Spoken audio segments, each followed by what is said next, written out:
भजन के नाम पर घुसपैठ, स्टेज पर हुआ विवाद।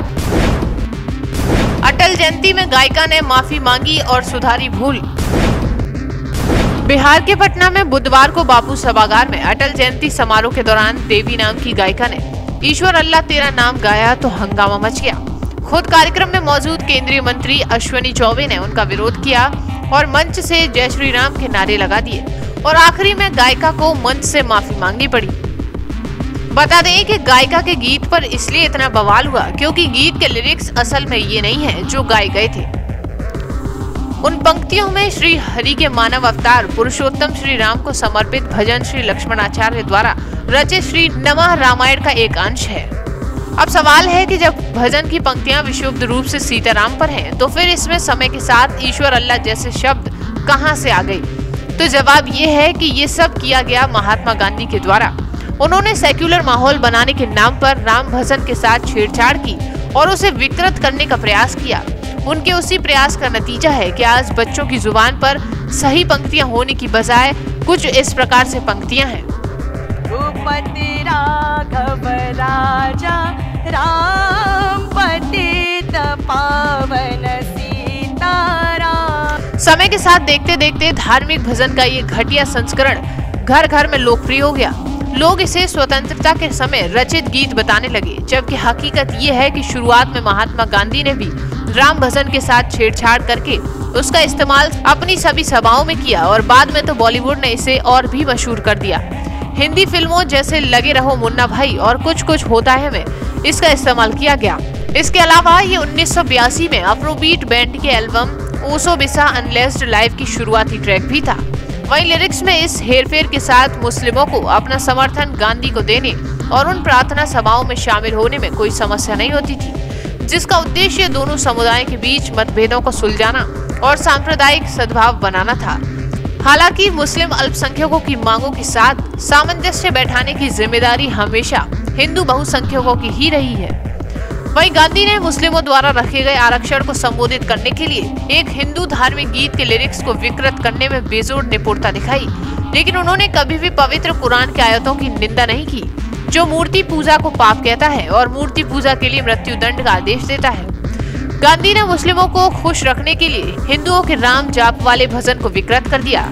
बता दें कि गांधी की सामुदायिक प्रार्थना में मुस्लिमों का कलमा जाप भी शामिल था। हालांकि ऐसा कोई रिपोर्ट या ऐतिहासिक सबूत तो नहीं है जो ये बताता हो कि गांधी ने हिंदुओं की चिंता को दूर करने के लिए कुरान की आयतों को बदल दिया या कलमा में बदलाव किया था, ताकि इसे आपसी सह अस्तित्व और सांप्रदायिक सद्भाव के अपने स्वीकृत रूप के अनुकूल बनाया जा सके।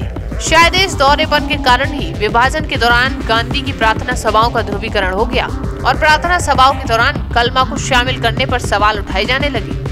वहीं रामधुन में मिलावट एक ऐसी घटना थी जिसमें गांधी ने हिंदुओं की भावनाओं के प्रति बेहद कम संवेदनशीलता दिखाई। अटल जयंती पर आयोजित समारोह में गायिका का भजन के नाम पर इस धुन को दोहराना भी ठीक उसी तरह असंवेदनशील था, इसलिए इसको माफी मांगनी पड़ी और अपनी भूल दुरुस्त करने का कार्य किया गया। भूपति राघव राजा राम पतित पावन सीताराम। श्री रघुनंदन जय सिया राम, जानकी बल्लभ सीताराम। देखिए, ऐसा है कि भगवान हम सबके हैं और मेरा कोई उद्देश्य राम को याद करने का था और इस राम सीता को याद किया हमने। हाँ, मेरे साथियों से निवेदन है, जय श्री राम, जय श्री राम। यह ऐसा है का या अपने इरादा इनका सही था, कृपया। अच्छा, एक जय श्री राम मैं चाहती हूँ, हाँ, देखिए